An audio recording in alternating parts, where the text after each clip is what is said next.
এসে গেছি আমি তোমাদের সাথে কিছু গল্প করতে, কিছু রান্না।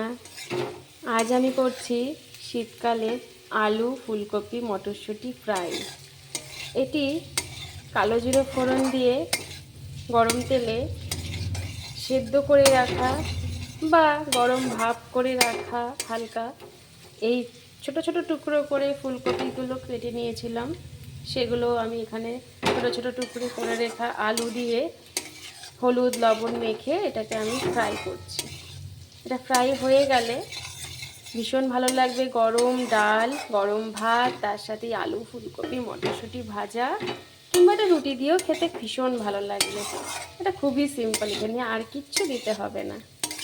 কালো জিরা ফোড়ন দিয়ে নিয়েছি, মটরশুঁটি, আলু, ফুলকপি, ভীষণ ভালো লাগবে। তোমরাও করো, চটপট হয়ে যায়, খুবই সোজা, খুবই সহজ। গরম গরম ভীষণ ভালো লাগবে। লাল লাল করে ভেজে নেবে।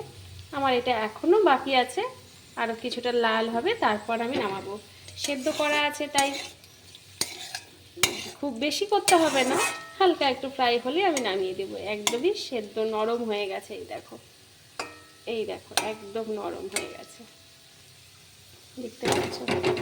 আলু, ফুলকপি, মটরশুঁটি ভাজা ভীষণ ভালো লাগে, কিন্তু তোমরাও বানাবে। টাটা।